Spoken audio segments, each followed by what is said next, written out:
Hello friends, today we are going to learn 4th chapter of EVS part 1 of standard 4th, water safe for drinking. There is an activity for you. Take a glass half full of water, add a spoonful of sugar to it and stir it with a spoon. यानी कि एक glass आधा भर के पानी से आधा भर के लीजिए और उसमें एक चम्मच शक्कर डालिए और उसको अच्छे से हिलाइए. See what change takes place. Repeat this experiment with each of the substance mentioned below.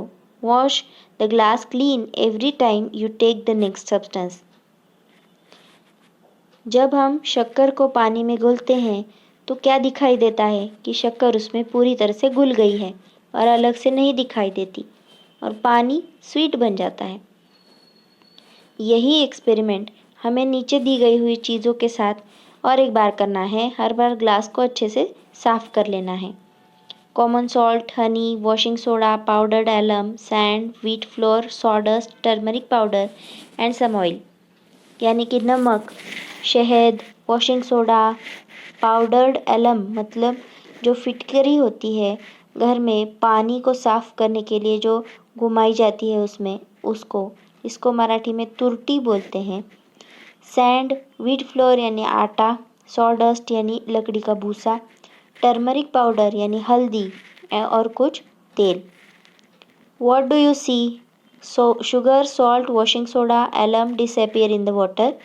They dissolve completely in the water, but sand, sawdust, turmeric powder, oil do not disappear even on stirring. They do not dissolve. इसमें से sugar, salt, washing soda, alum ये सब पानी में घुलते हैं, लेकिन जो मिट्टी है या सैंड है, सॉडस्ट, टर्मरिक पाउडर, ऑयल ये सब चीज़ें हिलाने से भी इसमें घुलती नहीं. What does this tell us? इससे क्या पता चलता है? Some substances dissolve in water while some substances do not. यानी कि कुछ चीज़ें पानी में घुलती हैं और कुछ चीज़ें नहीं घुलती. The substance that dissolves in the water spreads throughout the water. When salt dissolves in water, the water in the container tastes salty. When sugar dissolves, the water tastes sweet. यानी कि जब हम कोई भी चीज़ पानी में अच्छे से मिक्स कर लेते हैं, हिलाते हैं, तो उसमें घुल जाता है, तो वो पूरी जगह उसका टेस्ट देता है.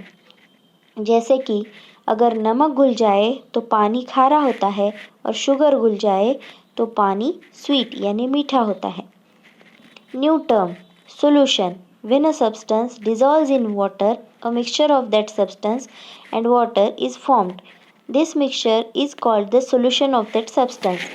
यानी कि कोई भी चीज़ जब पानी में घुलती है तो उसका जो मिक्सचर बनता है, मिश्रण बनता है, उसको solution कहते हैं. If someone gets loose motions, we give them a solution of salt and sugar to drink. This solution is called ORS or oral rehydration solution. A patient in a hospital is sometimes put on saline, that is on a solution of salt in water. Sometimes other medicines may also be given through saline. अगर किसी को loose motion यानी दस्त का problem हो जाए तो उसे हम सॉल्ट एंड शुगर डाला हुआ पानी पीने के लिए देते हैं, जिससे उसका रिहाइड्रेशन होता है, यानी कि शरीर में पानी की मात्रा सही रहती है. उसी को ORS या ओरल रिहाइड्रेशन सॉल्यूशन कहते हैं. अगर कोई पेशेंट हॉस्पिटल में एडमिट हो तो उसको कई बार सलाइन दिया जाता है. सलाइन में नमक और वाटर का मिश्रण होता है. समटाइम्स अदर मेडिसिन्स में also be given through saline. यानी कि कई बार जो अदर इंजेक्शंस वगैरह होते हैं वो भी सलाइन थ्रू दिए जाते हैं. These are examples of useful solution. ये सॉल्यूशंस हमारे लिए बहुत यूजफुल रहते हैं.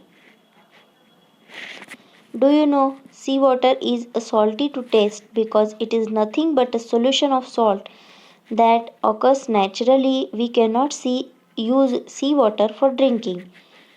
समंदर का पानी टेस्ट में खारा होता है क्योंकि वो नमक और पानी का सॉल्यूशन है.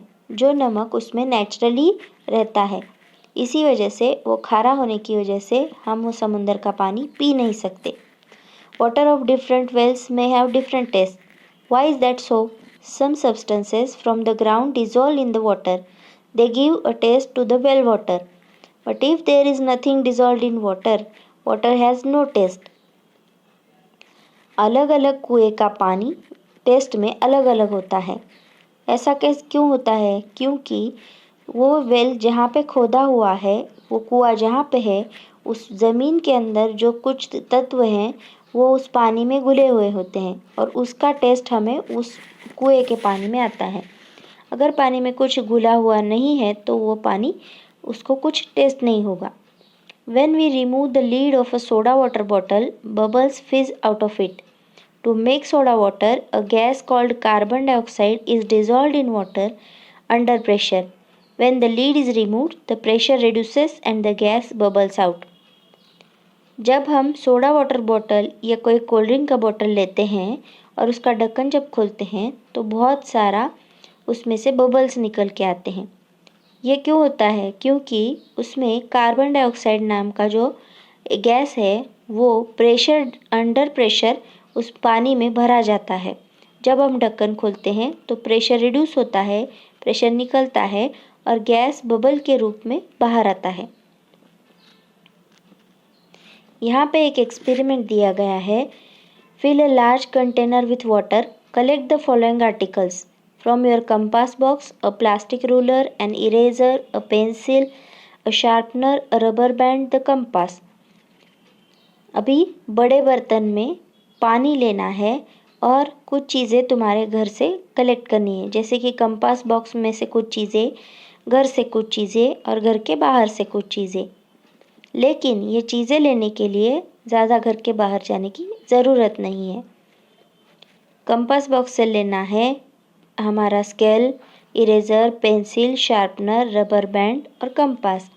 घर से लेना है अ स्टील स्पून यानी स्टील का चम्मच, प्लास्टिक स्पून यानी प्लास्टिक का चम्मच, सम ग्राउंडनट शेल्स यानी कि जो मूंगफली है उसके बाहर का कवर, एन आयरन नेल यानी कि एक लोहे की कील, अ स्क्रू, अ कॉइन यानी कि एक कॉइन भी लेना है।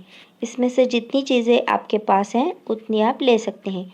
From outdoors, stones, little twigs, leaves और सॉइल यानी कि छोटे छोटे पत्थर या छोटी छोटी टहनियाँ, जो सूखी हुई पेड़ की टहनियाँ नीचे पड़ी हुई होती हैं, वो पत्ते और मिट्टी। Put this things in the water and see whether each of them sinks और floats.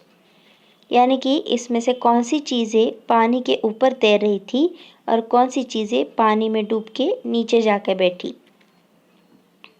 Eraser, sharpener, steel spoon, nail, screw, stone, coin, compass, ये सब और मिट्टी, ये सब चीज़ें पानी में डूब गई और नीचे जाके बैठ गई और अदर जो हल्की चीज़ें हैं वो पानी के ऊपर तैरती हुई दिखाई दी। What does this tell us? इससे क्या पता चलता है? Some things float on water and while some things sink in it. कुछ चीज़ें पानी के ऊपर तैरती हैं और कुछ उसमें डूबती हैं। The things that float are lighter than water, the things that sink are heavier than water. यानी जो चीज़ें ऊपर तैरती हैं वो पानी से हल्की होने की वजह से ऊपर रहती हैं और जो चीज़ें पानी से ज़्यादा हल्की नहीं है, जो पानी से भारी हैं, वो चीज़ें नीचे जाती के डूबती हैं। और एक एक्सपेरिमेंट दिया गया है। Take some muddy water in a big beaker. If you do not find muddy water then make some by adding some soil, pieces of dry twigs, straw, leaves etcetera to water. थोड़ा सा मिट्टी वाला पानी, गंदा पानी लीजिए। अगर नहीं है तो थोड़ी सी मिट्टी उसमें डालिए, कुछ पत्तियाँ या फिर सूखी हुई टहनियाँ, स्ट्रॉज उसमें डाल के उसको गंदा बनाइए। Now allow this beaker to stand still for 4 और 5 आवर्स। ये बर्तन को बिना धक्का लगाए, बिना हिले एक जगह पे 4 से 5 घंटे के लिए रख दीजिए। What do you see? The particles of soil sink in the water and form a layer or sediment at the bottom. But twigs and other rubbish float on the water. It takes a long time for the sediment to form. जब हम बहुत देर के लिए एक जगह बिना हिलाए उस बर्तन को रखते हैं तो उसमें जो मिट्टी है वो नीचे जमा हो जाती है, उसका नीचे एक लेयर बन जाता है और वो जो हल्की सी टहनियाँ वगैरह पत्ते वगैरह गंदगी है वो ऊपर तैरती है। What does this tell us? Particles of soil are heavier than water, but because they are very small, they take a long time to settle to the bottom of the water. Leaves, twigs, etc. are lighter than water. Now the water appears much cleaner and transparent than it was. यानी कि जो चीज़ें जैसे soil है और गंदगी है वो सब चीज़ें पानी से हेवी है, भारी है, लेकिन वो साइज़ में छोटी होने की वजह से उसको बॉटम में सेटल होने के लिए बहुत टाइम लगता है और जो पत्तियाँ, टहनियाँ ये सब लाइटर चीज़ें हैं वो ऊपर तैरने लगती हैं।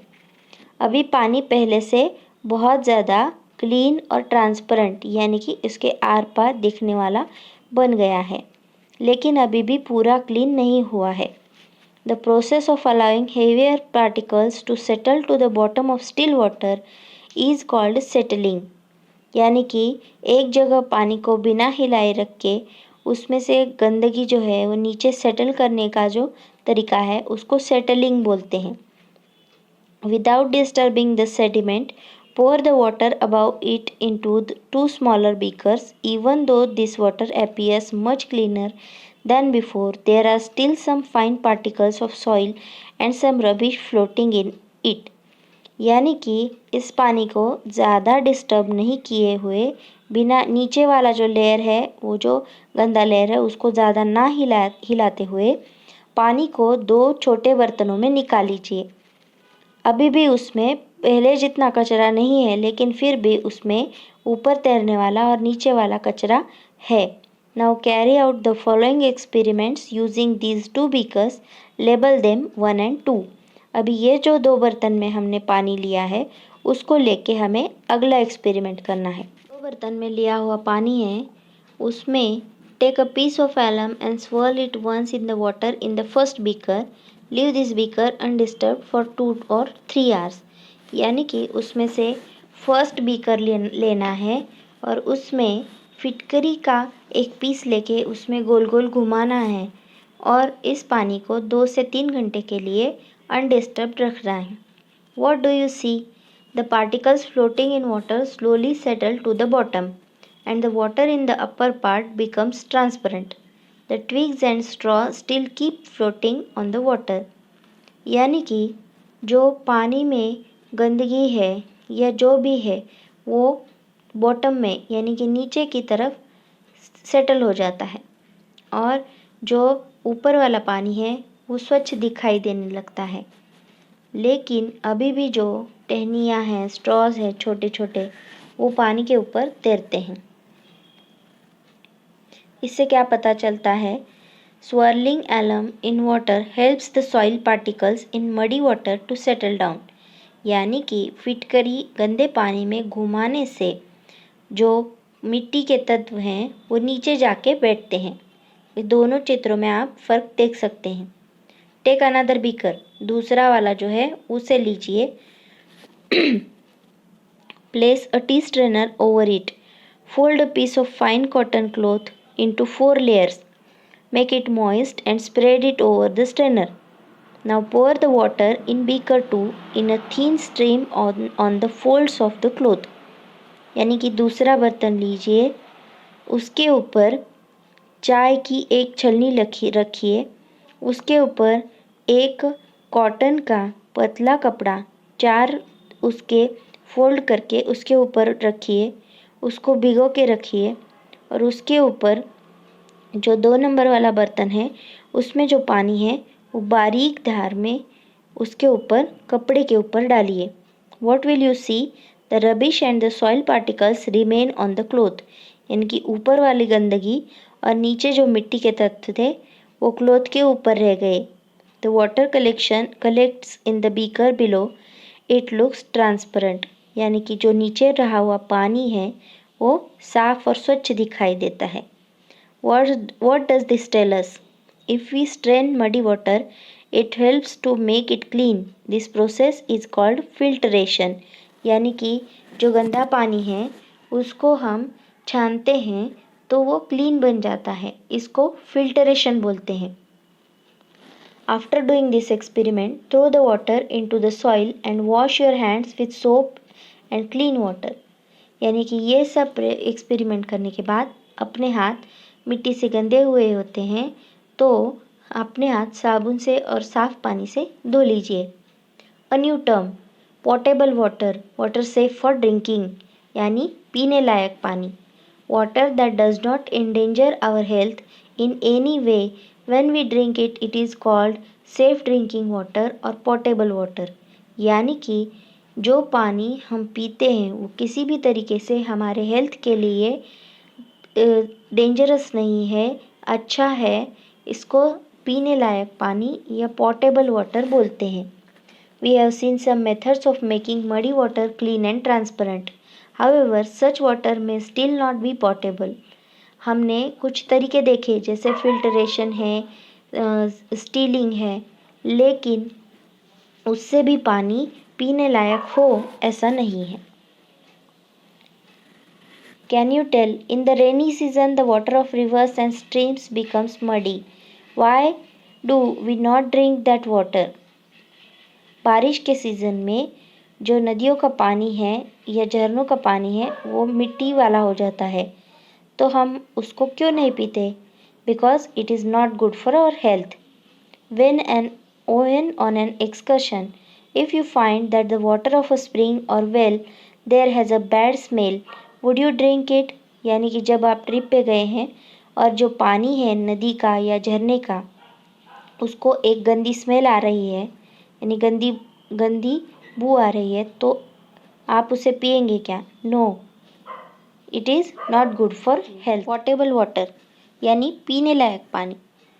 Drinking water must be safe for our health. Pure water has no taste, smell और colour. If water has a colour और a foul smell, one must avoid drinking it. It can make us ill. यानी पीने का पानी हमेशा साफ़ और सुथरा होना चाहिए, उसको कोई टेस्ट नहीं होना चाहिए या कोई स्मेल नहीं होना चाहिए. अगर उसको कोई कलर है, स्मेल है, तो वो पानी हमें नहीं पीना चाहिए, उससे हम बीमार हो सकते हैं. When we get muddy water during the rains, we allow it to settle before using it. यानी कि बारिश के मौसम में अगर मिट्टी वाला पानी आ जाए तो हमें उसे कुछ देर तक के लिए सेटल करने के लिए रखना चाहिए. If necessary, we use alum or we filter the water. अगर ज़रूरत हो तो हम उसमें फिटकरी का इस्तेमाल करते हैं या फिर उस पानी को फ़िल्टर करते हैं. Its muddiness disappears and the water looks clean and transparent. Can we say that it is safe for drinking? अगर उसमें से जो मिट्टी के तत्व हैं वो डिसअपियर हो जाए, पानी क्लीन और ट्रांसपेरेंट दिखाई दे, तो क्या हम कह सकते हैं कि ये पीने लायक है? तो उसमें भी और कुछ चीज़ें मिली हुई हो सकती हैं, उसके बारे में हम पढ़ते हैं. New terms. माइक्रो यानी कि वेरी वेरी स्मॉल. ऑर्गेनिज्म मतलब a living thing. Microorganism मतलब a living thing that can not be seen by the naked eye और even with a magnifying glass. यानी खुली आँखों से देख नहीं सकते और मैग्नीफाइंग ग्लास में भी दिखाई नहीं देते, इतने छोटे जो होते हैं उसको माइक्रो ऑर्गेनिज्म कहते हैं. उसके बाद आता है microscope. An instrument for looking at very very small things which we cannot see with our eyes or even through a magnifying glass. एक ऐसा इंस्ट्रूमेंट है जिससे छोटे से छोटी चीज़ भी हमें दिखाई दे सकती है जो हम खुली आँखों से या मैग्नीफाइंग ग्लास से नहीं देख सकते. If we take a bit of yogurt or a drop of buttermilk on a glass slide and place the slide under a microscope, we see very tiny living things in it. अगर हम दही की एक बूंद या फिर butter milk की एक आध बूंद अगर हम ग्लास स्लाइड पे ले और उसको माइक्रोस्कोप के नीचे देखें तो हमें बहुत छोटे छोटे जीव उसके ऊपर दिखाई देते हैं. They are called microorganisms. These microorganisms convert milk into yogurt. They are useful for us. उन्हीं को माइक्रो ऑर्गेनिजम्स कहते हैं। ये इसकी वजह से दूध का दही में रूपांतरण होता है जो हमारे लिए उपयुक्त है। But all microorganisms are not useful. Some microorganisms cause diseases when they enter our body. They are said to be harmful microorganisms. यानी कि गंदे पानी में सभी अच्छे माइक्रो ऑर्गेनिजम्स नहीं होते। कुछ की वजह से हमारे हेल्थ को प्रॉब्लम हो सकता है, हम बीमार हो सकते हैं। उनको हार्मफुल माइक्रो ऑर्गेनिजम्स कहते हैं।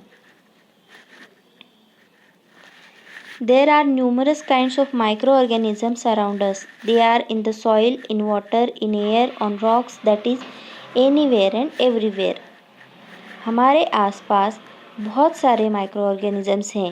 वो कहीं भी हो सकते हैं, जैसे मिट्टी में, पानी में, हवा में, पहाड़ों पर, सब जगह।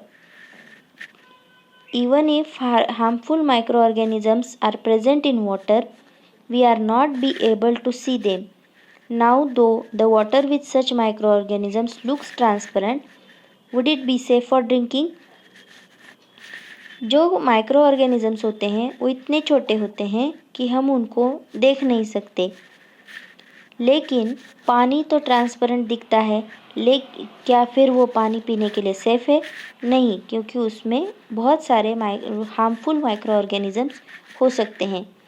You may know that during the rainy season, we often hear of an outbreak of diarrhea or gastritis. At such times, we need to boil the water that has been cleaned by settling and filtration. यानी कि जब बारिश का season होता है तो हम बहुत बार सुनते हैं कि बहुत सारे लोगों को डायरिया या फिर गैस्ट्रिटिस हो गया है, यानी कि उसमें दस्त का प्रॉब्लम होता है जो कि गंदे पानी पीने से होता है। इसलिए हमें पानी को उबाल लेना चाहिए और सेटलिंग और फिल्टरेशन प्रोसेस करना चाहिए। Only then does it become safe for drinking. तभी वो पीने के लायक बनता है। Boiling the water kills the microorganisms in it and prevents diseases. यानी कि पानी को उबालने से उसमें जो माइक्रो ऑर्गेनिजम्स हैं वो मर जाते हैं और हमें बीमारी से बचाते हैं। Some substances do not dissolve in water. कुछ चीज़ें पानी में नहीं घुलती। What could be the advantage of this? इससे क्या एडवांटेज होता है? यानी कि जब हम कोई चीज़ को एक दूसरे में मिक्स हुई दो चीज़ों में से एक चीज़ अगर पानी में घुलती हो, यानी कि दूसरी चीज़ हमें नहीं चाहिए, तो उसको अलग करने के लिए हम उसको पानी में डाल सकते हैं और जो चीज़ घुल जाती है वो पानी में रह जाएगी और जो नहीं घुलती वो उसको हम फिल्टर करके अलग निकाल सकते हैं। Mother had brought some cumin seeds, jeera, from the shop, but some sand got mixed with it. Mother wants the jeera seeds cleaned. तो इसका सोल्यूशन क्या होगा? अगर if the jeera seeds are cleaned with water, then the soil or sand in that jeera will settle down in the bottom, and we can take out the jeera seeds from the upper side of the bottle. What we have learned, some substances dissolve in water, some substances do not. कुछ चीज़ें पानी में घुलती हैं, कुछ नहीं घुलती। Some things float on water, some sink and settle at the bottom. कुछ चीज़ें पानी के ऊपर तैरती हैं और कुछ चीज़ें नीचे जाके बैठती हैं। In order to obtain clean water, muddy water is allowed to settle. After settling, the water is cleaned further by swirling alum or in it or by filtration. यानी कि पानी को क्लीन करना है, स्वच्छ बनाना है, तो जो मडी वाटर है उसको वैसा ही रखना पड़ेगा थोड़ी देर के लिए।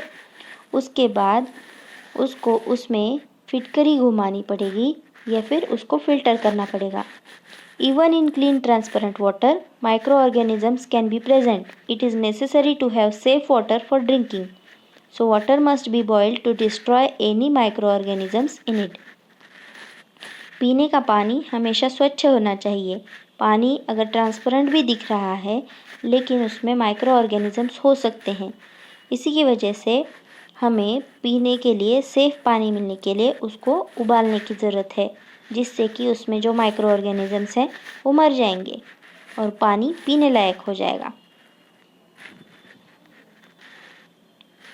Even such tiny living things like microorganisms which our eyes cannot see have great importance in our lives. जो हम आँखों से खुली आँखों से नहीं देख सकते इतने छोटे माइक्रो ऑर्गेनिजम्स भी हमारे ज़िंदगी में बहुत इम्पोर्टेंट हैं।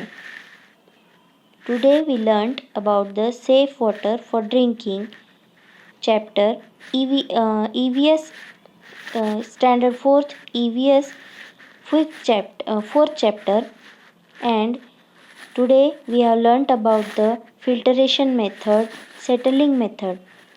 If you like this video, please subscribe this channel and press the bell icon. If you like the video, like and share, and if you have any queries, you can ask in the comment section. Thank you.